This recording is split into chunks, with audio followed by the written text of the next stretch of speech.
പ്രേക്ഷകരുടെയും ആരാധകരുടെയും ഒരുപാട് നാളത്തെ കാത്തിരിപ്പിനൊടുവിൽ കഴിഞ്ഞ ദിവസം വേൾഡ് വൈഡ് റിലീസ് തീയതി പ്രഖ്യാപിച്ചിരിക്കുകയാണ് മമ്മൂക്കയുടെ കോമഡി മാസ് എന്റർടൈനർ ചിത്രം ടർബോ. ബിഗ് ബജറ്റിൽ വൈശാഖ് സംവിധാനം ചെയ്ത ചിത്രം ജൂൺ 13-നാണ് തിയേറ്ററുകളിലെത്തുക.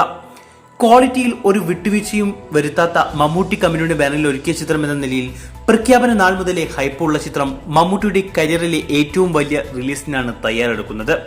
അതുകൊണ്ട് തന്നെ ബോക്സ് ഓഫീസ് കളക്ഷനിലും മമ്മൂക്ക പുതിയ റെക്കോർഡുകൾ സൃഷ്ടിക്കുമെന്നും ഉറപ്പാണ്. ഒരു കാലത്ത് മലയാള സിനിമയിൽ ഏറ്റവും കൂടുതലായി ഇറങ്ങിക്കൊണ്ടിരിക്കുന്നതും പിന്നീട് അന്യം നിന്നും പോവുകയും ചെയ്ത ജേണറാണ് കോമഡി മാസ് എന്റർടൈനറുകൾ. അത്തരം സിനിമകൾക്ക് മികച്ച പ്രേക്ഷക സ്വീകാര്യതയും ലഭിച്ചിട്ടുമുണ്ട്. അതുകൊണ്ട് തന്നെ ആ ജേണറിൽ ടർബോ എത്തുമ്പോൾ വലിയ പ്രേക്ഷക സ്വീകാര്യതയാവും ചിത്രത്തിന് ലഭിക്കുക. പ്രേക്ഷകരിൽ നിന്നും നിരൂപകരിൽ നിന്നും പോസിറ്റീവ് റിപ്പോർട്ട്സുകൾ ലഭിക്കുകയാണെങ്കിൽ കേരള ബോക്സ് ഓഫീസിൽ വേൾഡ് വൈഡ് ബോക്സ് ഓഫീസിലും റെക്കോർഡ് കളക്ഷൻ തന്നെ ചിത്രം സ്വന്തമാക്കും.